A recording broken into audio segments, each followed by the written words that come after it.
আসসালামু আলাইকুম। আপনারা শুনছেন অশ্রুসিক্ত জল লেখনীতে আমি সাদিয়া। পর্ব ২২।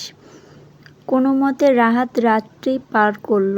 সকালবেলা ঘুম থেকে উঠে নাস্তা শেষ করে চাঁদনি স্কুলের উদ্দেশ্যে রওনা হলো। চল চাঁদনি, তোর সাথে আমিও যাব। কোথায় যাবি? তুইও কি ক্লাস করবি নাকি? না, যাব আর কি, একটু ওই দিকে। তোর সাথে গেলে কি তোর কোনো সমস্যা হবে? না, আমার আবার কিসের সমস্যা হবে? তুই তোর পায়ে হেঁটে যাবি। আয়, আমার দেরি হয়ে যাচ্ছে। দুজনে পাশাপাশি হাঁটছে, দুজনেই নীরবতা পালন করছে।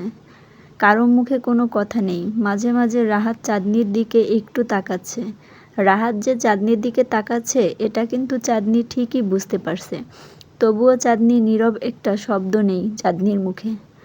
হঠাৎ রাহাত বলে উঠল, চাঁদনি, তুই কি কাউকে ভালোবাসিস? এই প্রশ্নের চাঁদনির বুকের ভেতরটা কেমন যেন করে উঠল।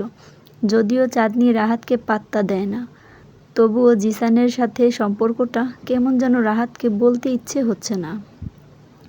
ইচ্ছে করছে এই সম্পর্কটা এভাবে লুকিয়ে রাখি। কেন রাহাত, হঠাৎ এই প্রশ্ন করলি? আমি এখন এসব নিয়ে কথা বলতে চাই না। সামনে আমার পরীক্ষা। আমি এখন শুধু পরীক্ষা নিয়ে ভাবছি। স্কুলের সামনে চলে এসেছি, আমি যাচ্ছি। রাহাত শুধু চাঁদনির চলে যাওয়া দেখছে।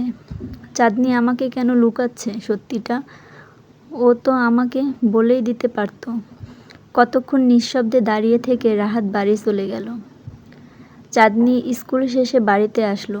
সামনে রাহাত বসা ছিল। রাহাতের চোখে একটু চোখ পড়ল। চাঁদনি চোখটা নামিয়ে নিজের রুমে চলে গেল। সবাই যখন খাবার খাচ্ছিল, চাঁদনিকে ডাকা হলো। চাঁদনি খাবার টেবিলে আসলো না। আমার খিদে নেই মা, তোমরা খেয়ে নাও। আঞ্জুমান বেগম খাবারের প্লেটটা নিয়ে চাঁদনির রুমে গেল। কী রে মা, তোর শরীরটা খারাপ করেছে নাকি? কপালে একটু হাত দিয়ে বলল, গায়ে জ্বর এসেছে? না মা, তেমন কিছু না, এমনিতেই খিদে পাচ্ছে না। 3 বেলা যে পেট ভরে খেতে হবে এমন তো না। তুমি যাও, খেয়ে নাও। নে, হা কর, আমি তোকে খাইয়ে দিচ্ছি। আমি খাবো না মা, না খেয়ে থাকলে শরীর অসুস্থ হয়ে যাবে। নে, হা কর তো, আমি তোকে খাইয়ে দিচ্ছি। মায়ের অনুরোধে চাঁদনি মায়ের সাথে কয়েক লোকমা ভাত খেলো। চাঁদনির বড় খালামণি জিজ্ঞেস করছে, কী রে চাঁদনি, তোর কি হয়েছে? শরীর খারাপ করেছে নাকি? তোর খেতে আসলি না যে?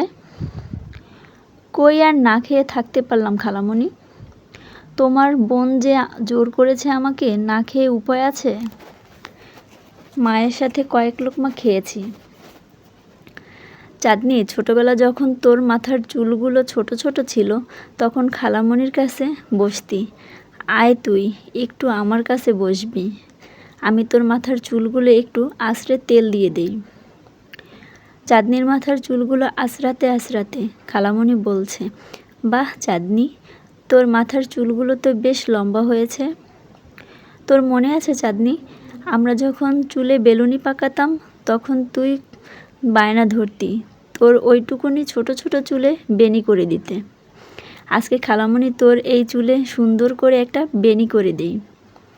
বাহ, তোকে সুন্দর লাগছে। রাহাত পাশ দিয়ে হেঁটে যাচ্ছিল। কারো নজর যেন তোর উপর না লাগে। রাহাত এক নজর চাঁদনির দিকে তাকালো। চাঁদনিও চোখ তুলে রাহাতের দিকে তাকালো। চাঁদনি, বিকেলে তোর পড়া না থাকলে চল আমরা একটু ঘুরে আসি নদীর ধার থেকে। চাঁদনি আর রাহাত বিকেলে নদীর ধারে ঘুরতে গেল। খুব সুন্দর বাতাস বইছে। চাঁদনির ছোট ছোট চুলগুলো মুখের উপর বাতাসে উড়ে এসে পড়ছে। অপলক দৃষ্টিতে রাহাত চাঁদনির দিকে তাকিয়ে আছে। কি সুন্দর নিষ্পাপ লাগছে ওকে।